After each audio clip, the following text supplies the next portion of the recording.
The order of business for tonight is we're going to begin with prayer. After prayer, we are going to take a look at four different things tonight. We're going to start with the staffing model that we have been working with for Keystone. We're going to look at the financial information that we have, and I think Bill Worley is on this call somewhere. And he is, and looks like Bonnie's going to be here too. He's been working with the financial stuff, so he'll be here to answer questions about that if we have specific questions. We're going to talk about the timeline, which explains how something like this would happen in terms of who's involved in transition, when does a transition happen, when does a new board come in, things like that. That's all in kind of moving pieces. So there may be some questions that come up from the transitions document. So we hope that you will keep those in mind and put them in the chat so that we can answer them.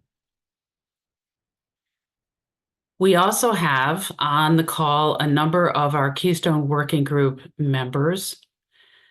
Kevin McLemore is here from Penn Southeast. He's the Associate Conference Minister from Penn Southeast. I mentioned Bill, the Conference Minister from Penn Southeast. I think that Bonnie may be here, Bonnie Bates, the Conference Minister of Penn Northeast. Good We evening. also, hello, Bonnie, there you are. We also have Michael Gibbs from Penn Central, who's on the team, and Dwight Hine, who is also from Penn Central on the team. And was there anybody else who came in who's a Keystone Working Group member? Okay. We got one more joining. Okay, we're up to 79. So I think that we will get underway. So let's begin with a word of prayer. Gracious and most holy God, we give you thanks for this opportunity for us to join across many, many miles to learn more about the Keystone Conference idea, to ask our questions, and to consider carefully how your spirit may be moving through this process, helping us to discern our way forward. We pray for the guidance of the Holy Spirit always in all the work that we do in your name. And we ask all of this in Jesus' name. Amen. Okay, I think we're going to start with staffing, and I'm going to pull up a slide. I'm going to share the screen to show you the current model that we've been working with. And we'll talk through that a little bit. And then Bonnie, who has been working on the staffing the most, can add in anything that she would like to add in. And we'll take it from there. Okay. So you won't be seeing as much of us because we're going to get compressed in a second once I get this screen up to share. Let's see, where are we?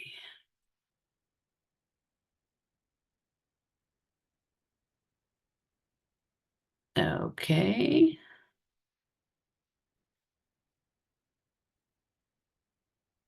This looks very complicated. It's not actually too complicated, but it'll give you a sense of what we have been playing around with in terms of staffing. A conference of this size requires an executive conference minister at the top. This person is a chief theological officer, a chief leadership officer, head of staff, in charge of ecumenism, that is all of our global partnerships and national partnerships that we have, diversity, equity, and inclusion analysis and support, UCC identity, fund development, all these things having to do with stewardship and so forth are key for the executive conference minister. So that person oversees, kind of as an umbrella, the entire conference. There is, I'm moving our little slide strip here. The executive conference minister administrator, which is not um, surprising, and that person also is connected to a full-time bookkeeper, which is absolutely necessary for an organization of this size. Then we get down to a next setting or level of regional conference ministers. That's what we're calling them right now. And there would be three. And roughly our regions, although they have not been determined yet, but roughly the regions would have to cover the West, the Central, and the East to make sure that everybody is covered. Now, the bulk of our churches, as you may know, are in the eastern part of the state. But of course, we want to make sure that there's full coverage and full care of everyone who is in the West as well. These three positions are full-time, and they each have administrative support. We also have a part-time position for a leader for digital ministries and communications. Right now, that's scheduled to be part-time, and it's possible that there are clergy out there who are part-time who might like to add that on. I know a number of clergy who are very, very good with digital ministries and communications, but it does not necessarily have to be a ordained position. And then also a leader for congregational development and faith formation. That's where some of our connection to outdoor ministries is.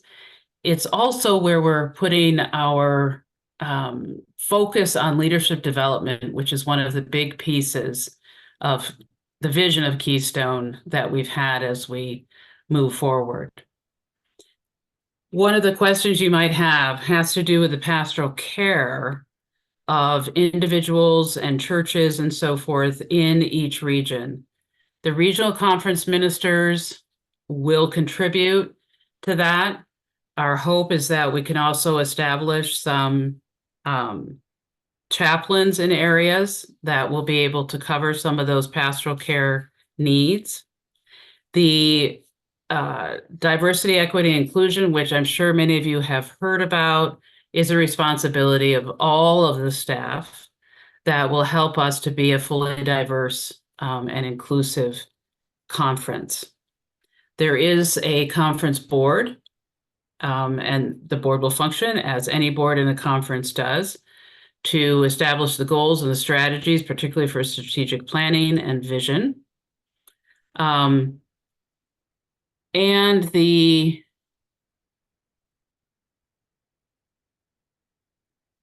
coming out of the board will likely be a whole lot of ministry teams that are covering a whole lot of different things. Now, in the way that things are right now, each conference has a bunch of different ministry teams focusing on different things. For example, we have a creation care ministry team.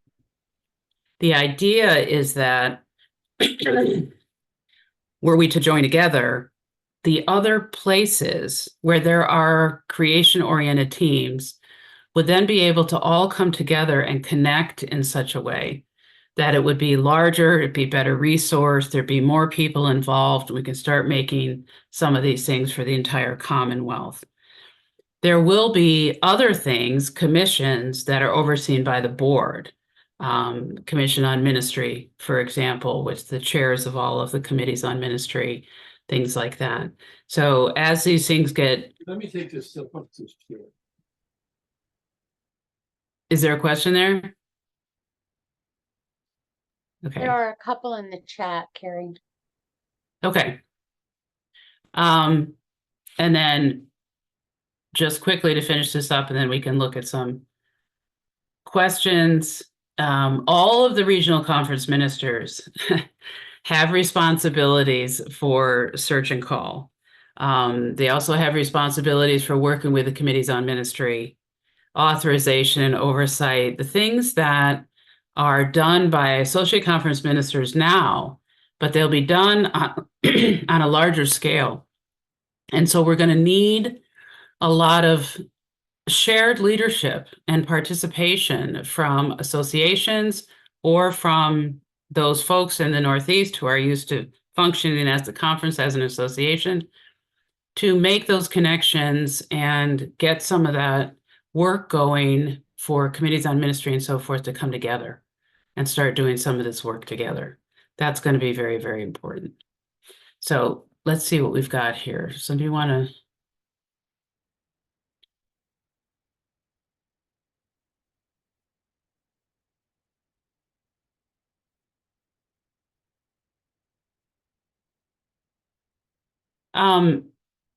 Amelia, the clergy care program is not included in the staffing.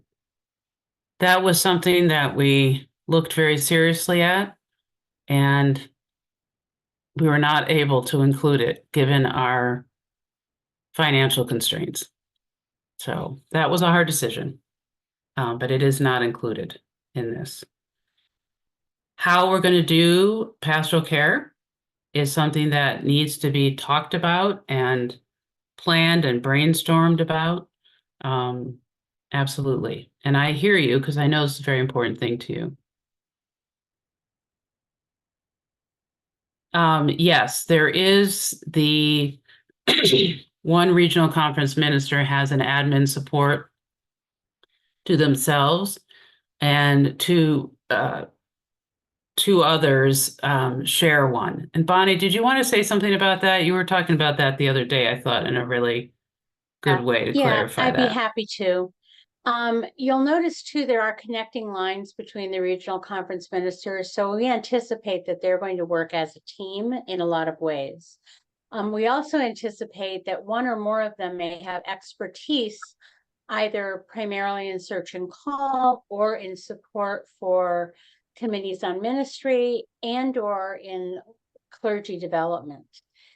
The regional conference administrative assistant, who's just assigned to one regional CM, is the person who likely will manage the profile system, the data hub and database system with the national setting, and therefore needs to have fewer staff to report to and to support. We anticipate that once that registrar position is woven into this one admin, that the other admin will be responsible for supporting some of the key administrative functions that the regional conference ministers will need. But we also anticipate, knowing that so much is done online, that we'll need the support of the digital ministries and communications person as well. We would love to be able to put an additional admin position in the budget. The budget doesn't bear that right now. So the other thing I suppose we should say is that this is a transitional staffing model. You'll notice it's draft 7.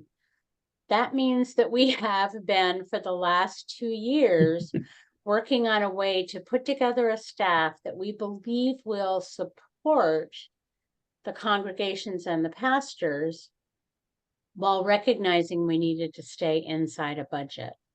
So I hope that answers the question about the regional administrative assistants. Thank you very much, Bonnie. You're welcome. Anytime. Other questions regarding the staffing model that you see, or you're curious about, or wonder about, or have concerns about?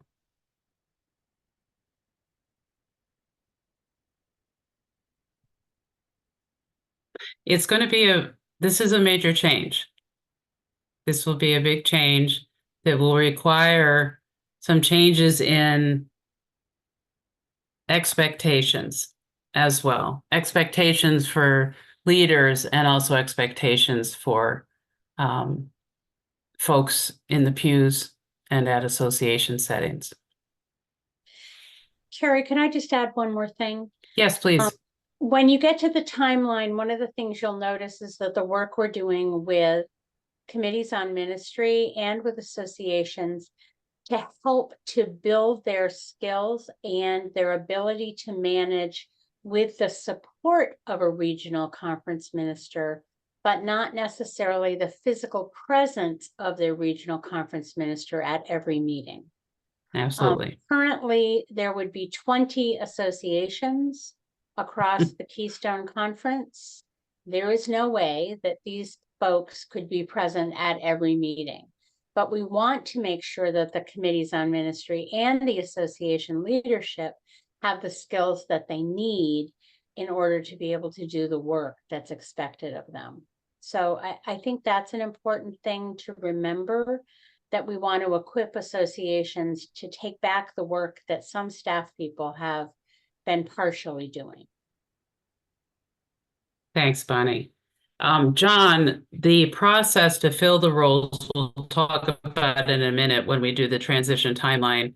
I think that'll show you how that will be happening. And Laura, yes, the answer is that a regional conference minister is responsible for a specific geographical region.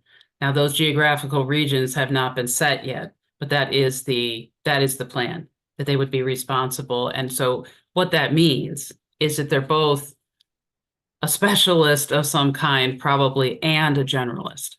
So it's a complex role, in other words. All right, I'm going to stop sharing that. What is DEI is D? Oh, diversity, equity, and inclusion. It's the work we do to include folks that from a variety of differences. It is the work that we each do with our open and affirming teams, with our teams that work on racial justice, with our teams that work on mental health. And so every staff member will be responsible for assuring that we are considering diversity, equity, and inclusion in our work. So I hope that answered that chat question. Alan, the Penn West has a camp called Living Waters. And so that camp would be part of Keystone. It is an independent organization. It receives support from the conference, but it functions independently. But yes, so that is a camp that would be coming into Keystone. And I thought I saw Brad.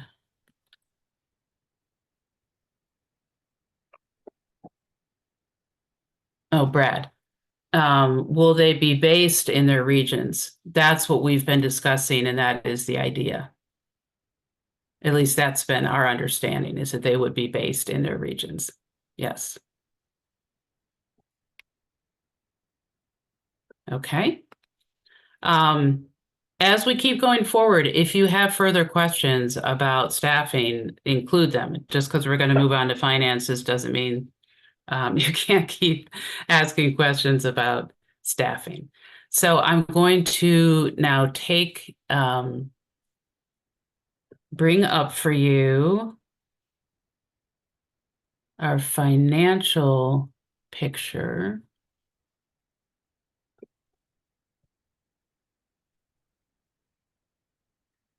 And I'm sorry, I know that's a lot of information and it's not very big.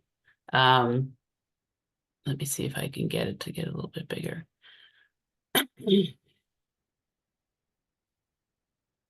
What we've been focusing on, and has been very important to us, is to end up with a Keystone budget for 2026 and beyond. Yes, iPad, let me come back to you in just a second. 2026 and beyond. That is a budget that is balanced and preferably in the black. We do not want to be running into debt right away, because we don't think that's a good way to start anything. And so we've been working on pulling all of our budgets together for various years, 2024 and 2025, and then massaging to see what we can create for 2026. We end up in a really good place with that. Let me get further down here. And the very bottom line, that's not right. We don't have sorry.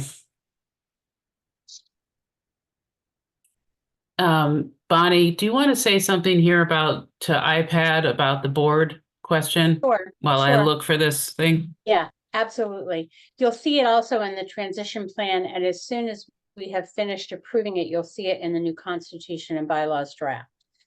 The transitional board will be made up of 4 board members from each of the current conferences that will be identified at their spring 2025 meetings. Those 16 people, we will strive for DEI to assure that we have age, any other demographic differences that we need to have to assure we're being as diverse as possible. While you need to recognize that about 83% of the members and pastors of our congregations are of European descent. So we will work on doing that.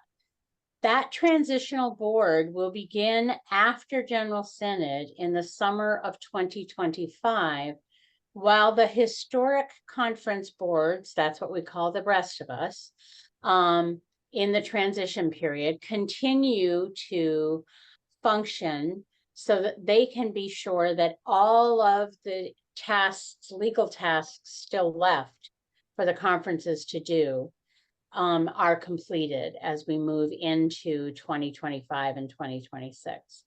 In the Constitution and bylaws, there is information about how those board members will cycle off that transitional board and be replaced by elected board members. Those board members will be chosen by a nominating committee, which will be representative of the 4 conferences. So the input based on the skills and needs that we have for the board can be addressed by the nominating committee. So the Okay. Constitution and bylaws is in its final tweaking stages. And so it'll go up on Basecamp for the committee to look at, the working group. And then it will be provided to all of you prior to your spring meetings, because you're going to need to approve those transitional constitution and bylaws so that we can function moving into the fall of 2025. I hope that Okay. answers your question. Yes, Okay. that's very good. And Thank you. We'll come back to more of that when we get to the transition timeline. So let me get this budget up here. Okay. Now, so what we've been doing is creating this 2026 Keystone budget in the far right column. And by looking at all of our budgets in the 4 conferences. And there are a couple of things here that change. One is the amount that we are sending to Cleveland as our OCWM altogether, which is a bit less than the 4 conferences together. We also have a change in the amount of staff we have, which changes our financial position. Changes in rent and utilities and things like that. Also, the sale of major asset of Penn Northeast in their building, which will also come into here. And our plan is for that money to be used to keep us on an even keel for at least the first few years. Mr. Worley, do you want to add anything to that? I could add a lot of things to that, but I don't want to interrupt the flow of your presentation. Let me suggest, Carrie, that you go back to the top of this stuff. Okay. So the finance team created this consolidated 2024 PA conference budget from the 2024 budgets under which all 4 conferences are currently operating. So those numbers are fairly accurate to what was budgeted for each conference this year. 2025 was a lot of guesstimation, and our 4 conferences are in the process of passing their 2025 budgets right now. So the numbers that are in these blocks may not look identical to the numbers of your 2025 budget if you have seen that and are familiar with it. What I would want to point out to you is that the total estimated income that we are projecting for a Keystone conference is just over $2 million. And if you will look at the 2024 total, which is 2.353 million and change, and 2.172 in 2025, and then just over 2 million in 2026, you will see that all four conferences together are experiencing significant decline in OCWM. And we've had to allot for that in the process of drafting a 26 budget. It was also this number that we had to work with when it came time to decide what we could afford in terms of staff. So if you look down at the next section under expenses, the first section is staff. Our total combined staff budget for 2025 for all four conferences and their staffs as they are configured right now is just over 1.6 million. For a Keystone conference, the staff would be 1.2 million and change. The reason for that is very simple. The Keystone staff will be much smaller, will have a much smaller footprint, meaning there will be fewer people on the Keystone staff than there are currently in all four conferences. This is one of the ways that we are able to maximize the efficiency of the operation of our conference. While we will save some money, we will also lose some staff people. And the four conference ministers are very much aware that whether we become the Keystone Conference or whether we don't, all four conferences are looking at staff reductions either in the immediate present or in the not too distant future. So those were realities that we had to contend with as we were creating the staff structure. Some of the other efficiencies that we saved along the way were in the next section under office. I'm not going to go into all those lines. In the mission budget, we attempted to, in the program budget, we attempted to maintain all the program pieces that are in all four conferences with the understanding that much of our programmatic life is going to need to become self-sustaining. In other words, people who are participating in the programs of the conference will have to help fund those programs. We also helped try to maintain all of the mission lines that are currently in our four conferences. In our wider ministry partner section, I think everyone's in there with the exception of the Christian Associates of Southeast PA. That's 0. That number needs to change. I'm not going to just give you a number, but it won't be 0 when this is finished. So the object here was to keep faith with the partnerships that we have currently. I'm going to stop there.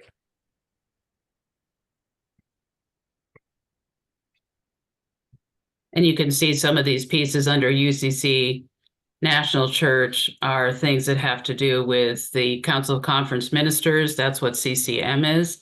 And that includes our legal counsel costs, General Synod, obviously, for sending delegates to General Synod.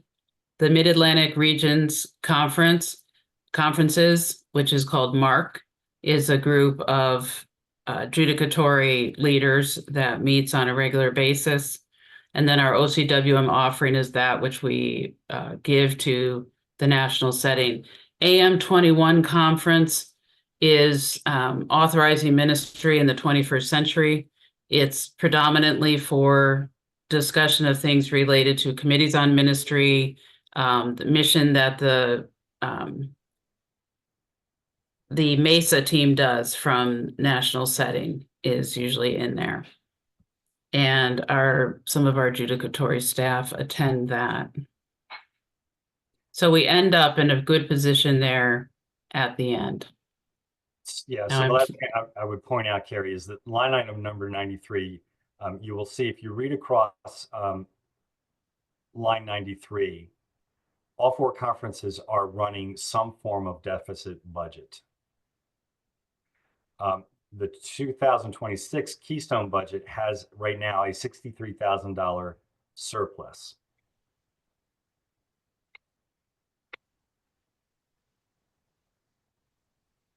Questions? Not seen anything come up in chat. Do we have some questions?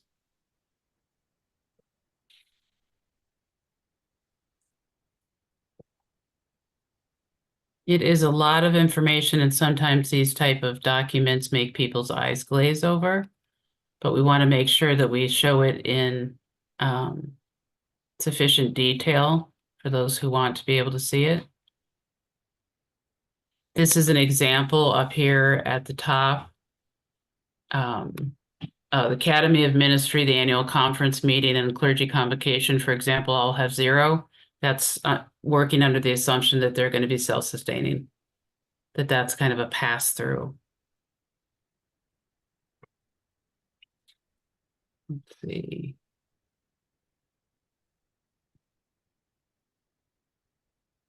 Several conferences have grant programs. Will those be maintained? I assume they are off budget. Yeah, that is part of what we're looking at right now. And the grant programs are based on different things. So I know that in Penn West, some of their grants come off of specialized line items that they have that come from restricted funds. So all of that type of thing will be looked at as the monies start to come together. Ideally, grant programs that are tied specifically to a restricted fund would continue. But we don't know that yet because some things are donor restricted and some are board restricted. And so we'll be looking at all of that. The new board will be looking at all of that once it forms.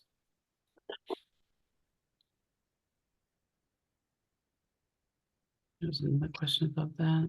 No. What drives the significant increase in AM 21? We have no increase in AM 21. AM 21 is down under wider ministry, Carrie. So what we're showing in those line items is the expenses from one conference for AM 21, and then we show a $10,000 line item for AM 21 for the Keystone Conference. And the intention is to create an opportunity, at least in the first year, for all of the conference staff people to be present for that AM 21.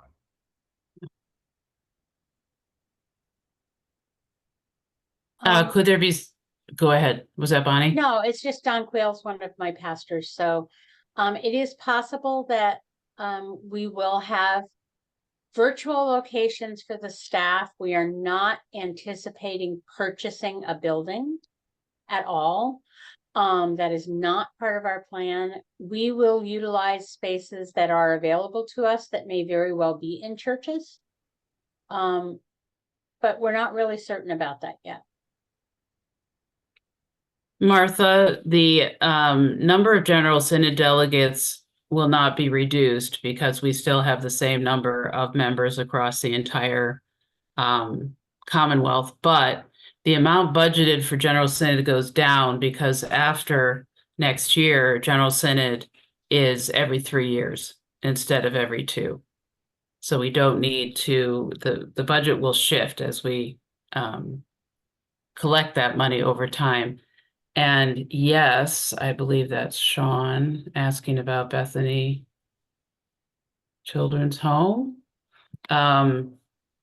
There certainly can be separate offerings. That's something that many of our churches have already been doing. So absolutely. And can I just add something to that? A lot of our churches do a lot of mission work, and we are not saying in the Keystone Conference they should stop doing that. Some of the monies that come to our ministry partners are pass-throughs because they come from congregations and then go on to the ministries. But I want to accent something that Bill said as he was talking about OCWM income. I want you to understand that we are doing the best we can with the dollars that we have. And this is my soapbox. So I've been saying this since Keystone started meeting 2 years ago. The primary way that income for a conference increases is through the gifts to OCWM that come from congregations and individuals. That is not going to change. And if you would like to see income higher so that programs can have different levels of support, that is something congregations could opt to do. I know Bill didn't mention it, but the projections for the next 10 years, 5 years, are the OCWM is going to continue to decline. That makes it harder for us to balance a budget. So that's my soapbox for that. Sorry, everybody had to hear it again. Thanks, Bonnie. Dale, under General Synod, the amount for Penn Central goes up because there was no synod in 2024. Usually what we do is we have 20,000 in each year, so that when it comes time for synod, we have double that amount. And that's what we've done here. So we just say 40,000 for 2025. Edie, that's a really good question. The straight up answer is no. This would be a unique staffing model among conferences in the UCC. In terms of the ratio between staff and membership, or the number of churches, it would be, we would have many fewer staff for a larger number of churches. So this is different. This is very different from what other conferences, and particularly other merged conferences, have done. We have an unusually large number of churches for one state. So this will be challenging for us. It's something that we're going to have to lean into and learn how to do, and perhaps and likely become a model for other conferences in how we do it and how well we do it. So it will be a unique experiment in the church going into the future.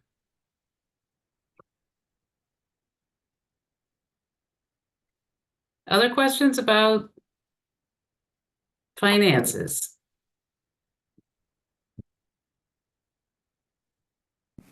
Was Martha's addressed about the number of Synod delegates? Yes, the number of synod delegates will be based on the number of members that we have. I mean, it'll still be based on the same thing, but the reason that the cost change was because we will only be having synod every 3 years instead of every 2.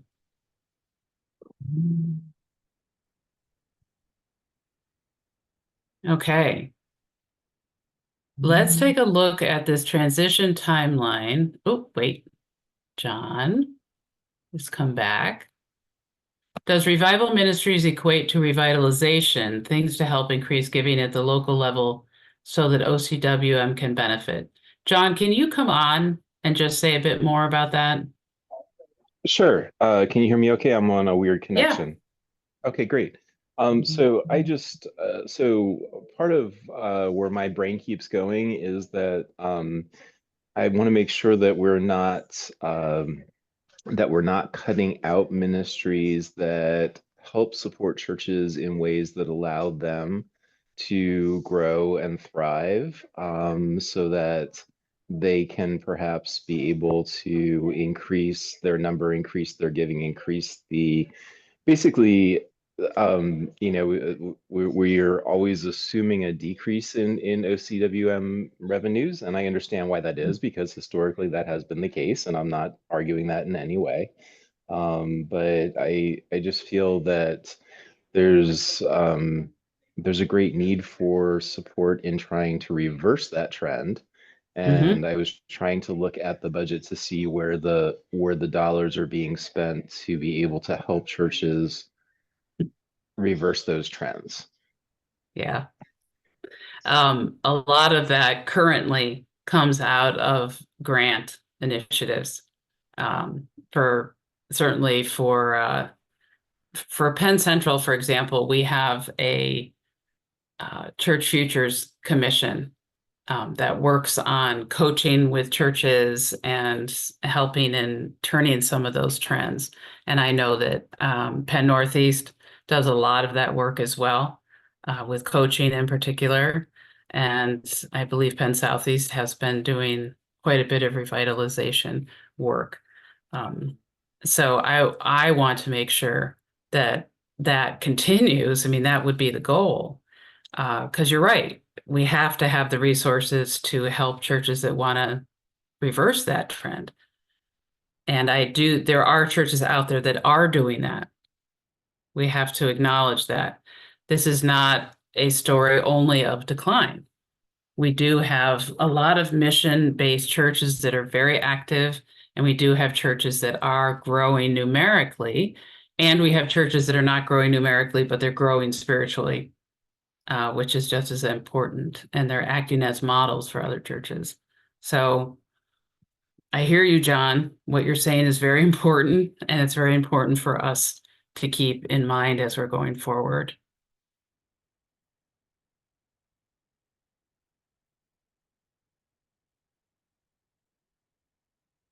I hope that didn't sound okay. Thank you for that.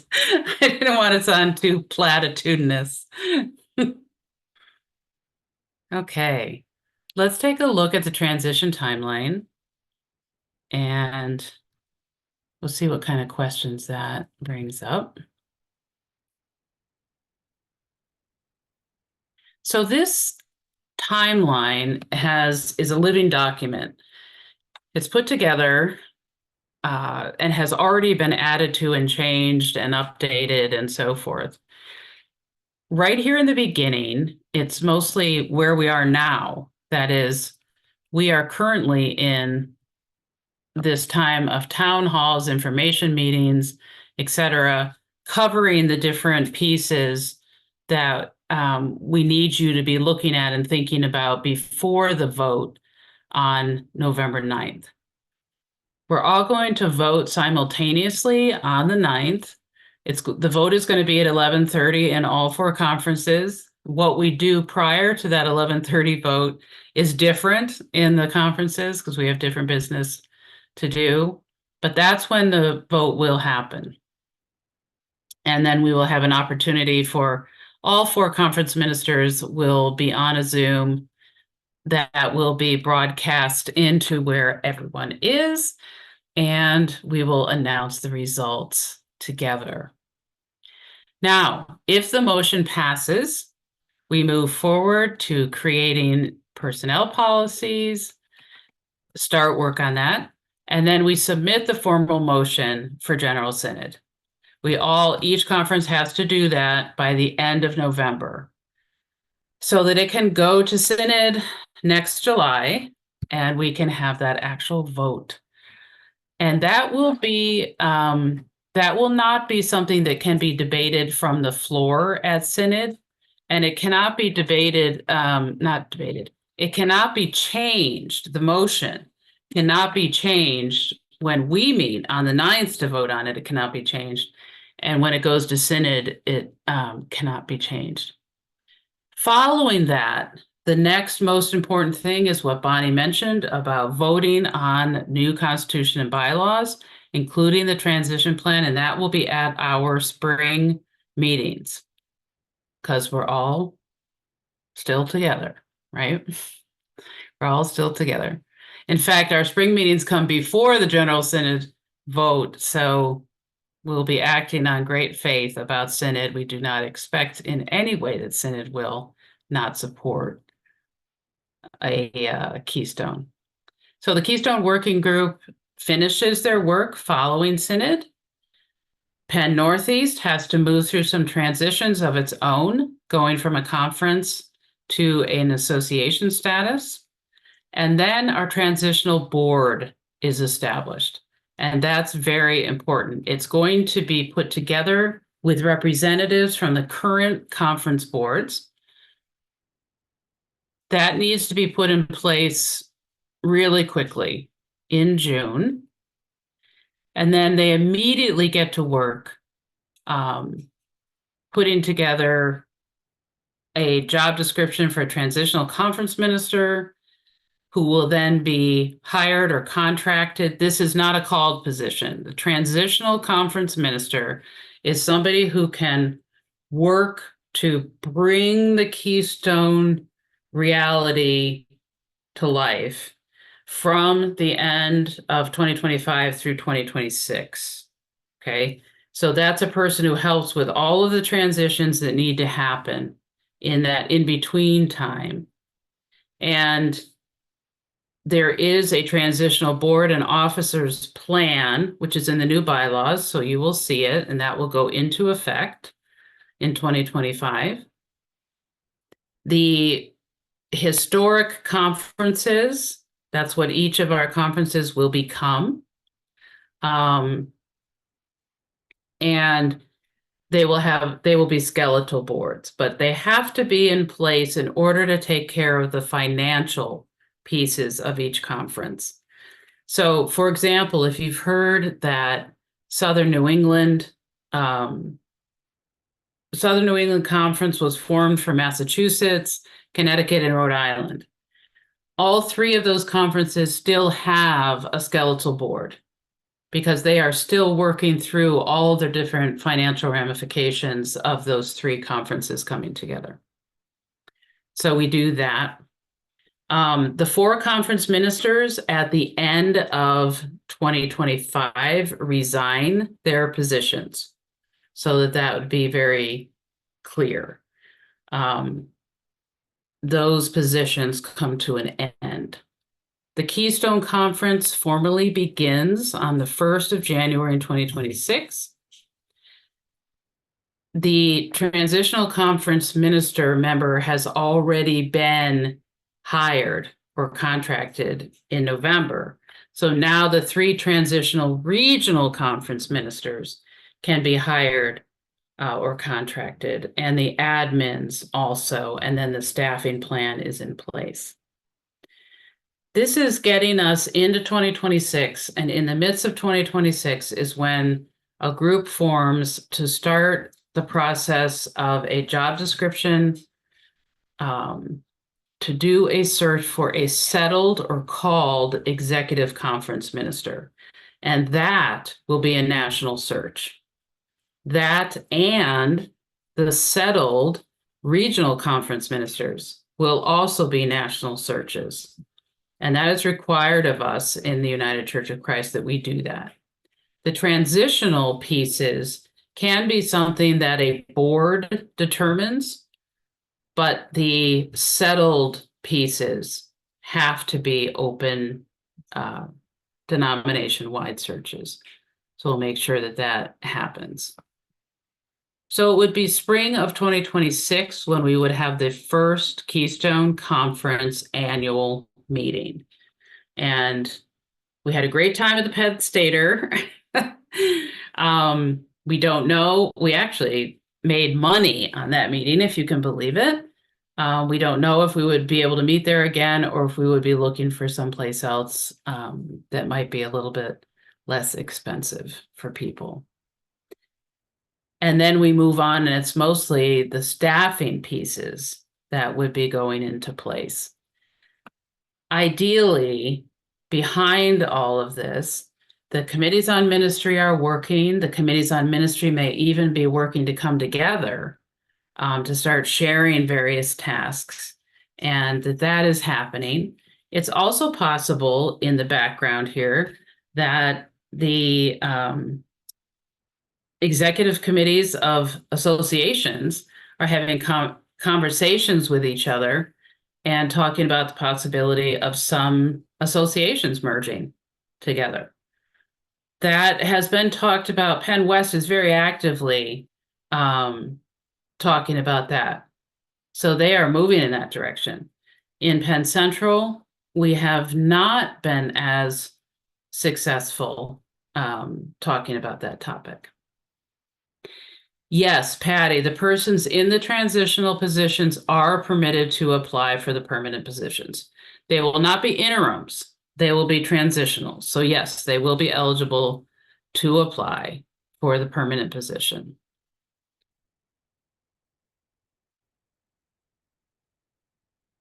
merging associations would mean fewer synod delegates. No, not necessarily, because it's based on our numbers. So we need to clarify with our synod overseers exactly how that would work. But it should not be a reduction in the total number.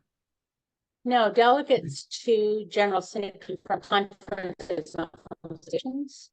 Right. Therefore, our numbers won't change if we combine associations. It'll only change if our membership changes. John, thank you, Bonnie, for answering that. John Folk, I love your geeky question. The domain name is being looked at. Steve Davis is working on that right now. The corporation name cannot be reserved until 120 days out. So we were hoping to be able to reserve the corporation name of a Keystone Conference United Church of Christ now, but we can't. We have to wait till March, but we do have somebody working on the domain name.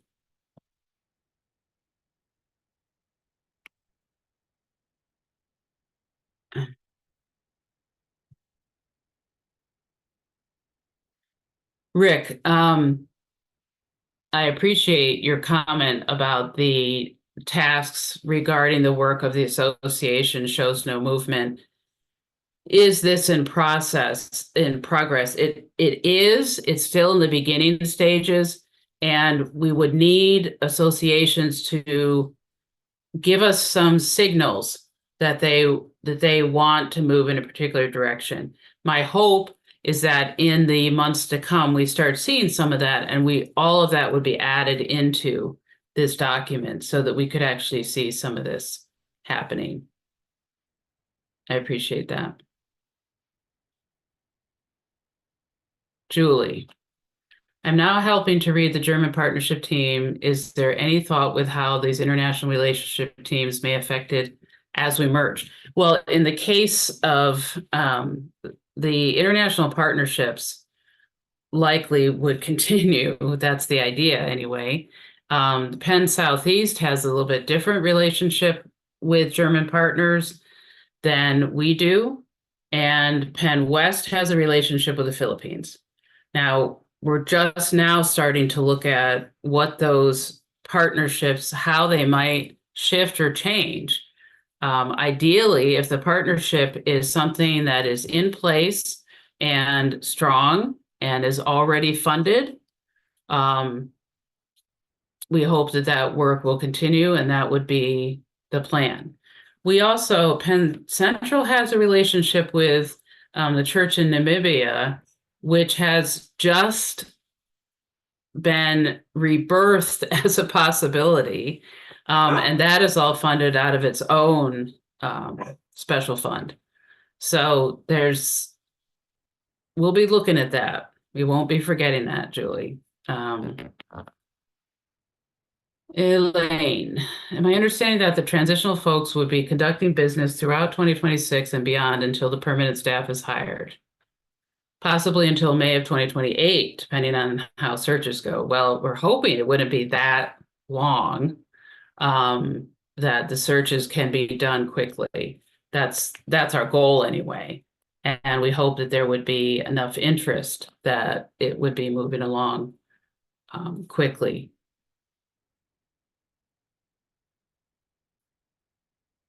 Let's see, Kathy.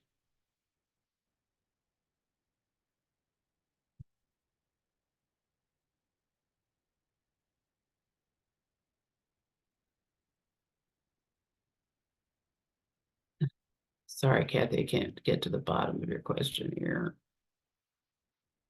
Okay, so your question, Kathy, is what Nora has been working on with Kevin McLemore. So that is really just beginning in the sense that we're starting to meet with association presidents to talk about what kinds of things they've been relying on the conference for and how we can start thinking about the associations taking back some of those things that they've been relying on the conference for.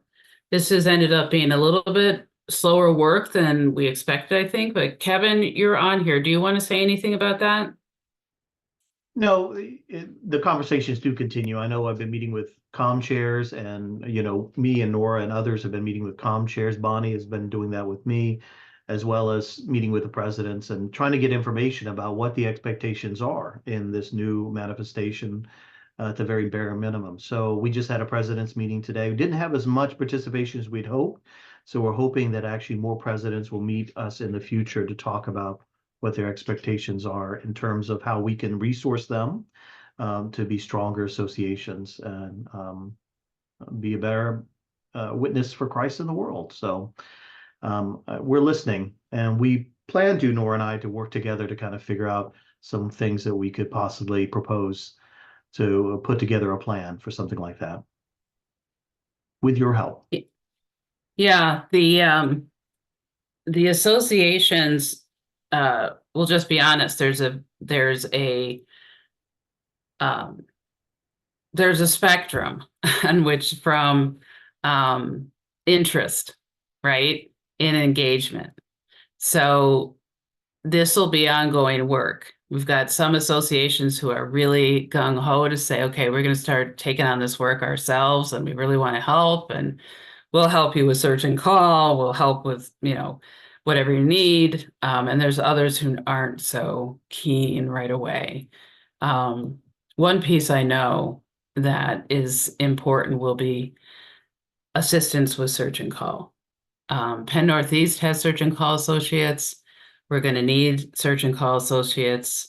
In the Penn Central area, we have search and call is one of our biggest challenges right now that we haven't talked about that much. We don't have clergy coming into our conferences. Or I should say, at least for Penn Central, we don't have even profiles coming in. So there's been a big change in terms of search and call, and working with the churches that are looking for pastors is something that we'll need association help with. Let me just add to that, since Penn Northeast has been a conference acting as an association for the last 28 years. We have a really strong search and call team, although it's small, that is willing to work with other associations across the Keystone region in order to help prepare them to assist with search and call. This conference has one program person, that would be me, and 121 churches. And we do everything with the support of volunteers. So search and call happens with volunteers. We have one committee on ministry broken into 3 working groups to serve our conference. So we have some experience in how to equip people to do this work well, efficiently, and without the physical presence of staff at every gathering. And so we want to share that expertise, and our folks are really, really happy about the idea of being able to share the way that they do things. I just wanted to say that to you because I want you to know Penn Northeast is a partner in this work. Thank you, Bonnie, for that. And Marion, yes, it definitely does. It does work. There are ways that it can be done. Nora and I have started doing some brainstorming recently about possibilities to pull some of this together. So yeah, there's a lot of thinking going on behind the scenes, very future-oriented thinking about all of these things. But so I just want to follow up on that. I think, all of our conferences have strengths and weaknesses, things that we could do better, things we do really well. But I have to say the great thing about this Keystone project, if it goes forward, if we become one conference, is the amount of being able to share that more fully and to be able to integrate something across the state, across the Commonwealth in many ways. That excites me. I mean, in terms of, there are things that Penn Northeast does that I'm excited about. Search and call, we do certain things in search and call that are different than what Penn Central, Penn West does. And I know it doesn't take a conference to make it so, but it makes it so much easier when we're together doing it formally and committed to finding better ways of doing things together. So just an FYI. from a search and call guy. Absolutely. Absolutely. And we're going to need that and really need to work together on that. And we need a lot of innovation and new ideas. Okay. Any other things about transition?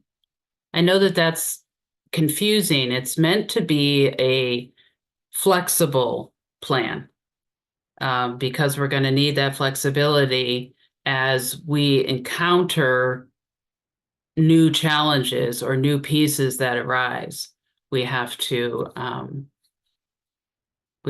adapt as we go forward, which we will do. Okay, then I'll just put up here just for a minute the schedule. What we've been doing as conferences is each of us has offered a number of town halls on the various topics. We're all doing the same topics though. So Penn Central is a little late. We're the latest start for the first town hall tonight. The second topic is we'll go over the timeline again in case there's been additions, changes, but the Pennsylvania UCC mission focus. And this is actually a really interesting conversation. We've been looking at the possibility of creating a primary mission focus for at least the first 2 years, possibly 3 years of a Keystone Conference, in the sense of a unifying vision of what we could do for good in the Commonwealth, all of us together. And I think that you'll find this really interesting and very positive. And then in the last one, we'll be doing the timeline again. We'll take a look at it, but also what's happening with associations. And that, again, will be a very interesting piece. So there's lots of options in terms of signing up and being able to get in on one of these things and get your questions answered. So let me stop sharing that one.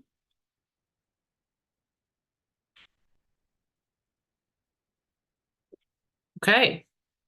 So this has been a really good hour, a lot of information.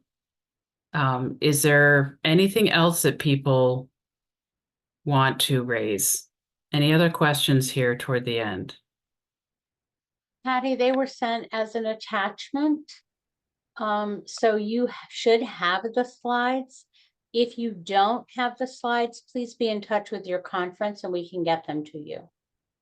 Yeah, they were sent out with the Keystone information today from Paul, but we can get those we can send those to you again. Was that Patty Dodds? Okay, so I know, Patty, sometimes we have trouble getting stuff from the conference office to you. So we will make sure that you get those. Kevin also put the link in the chat for the website tab that we have that is hosted by Pennsylvania Southeast Conference. They're also posted there.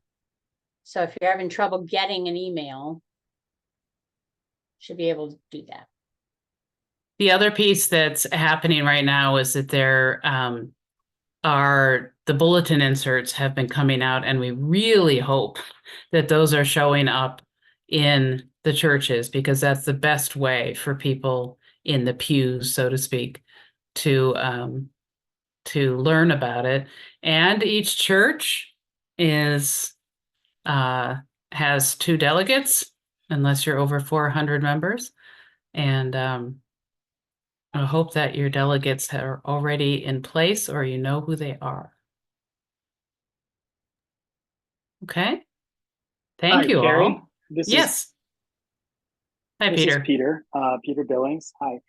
I was wondering, in addition to the inserts, I've been personally printing them and putting them in in the bulletins. Is there anything else that we can be doing to help support, foster, facilitate this conversation, or to you know what I'm getting at. Is there anything we can do to help you as we move toward this vote? Well, I hope that you would be talking about it with your people wherever you can, and collect questions. If there are questions that are raised or concerns that are raised, send them to us because we will respond and provide you with talking points if you need them. The bulletin inserts is a big piece. Sharing those is a major thing, along with the websites. The website that's hosted by Penn Southeast, where there's an enormous amount of information. And Dale, yes, of course, please. All the town halls are open to anybody in any of the conferences. So anyone can sign up for any of them. Doesn't matter what your home conference is. Okay. Thank you all so much for being here. Appreciate you and your time. And again, if there are any questions, you can let us know and we will get you answers. So have a good night. Many blessings. Be at peace. You.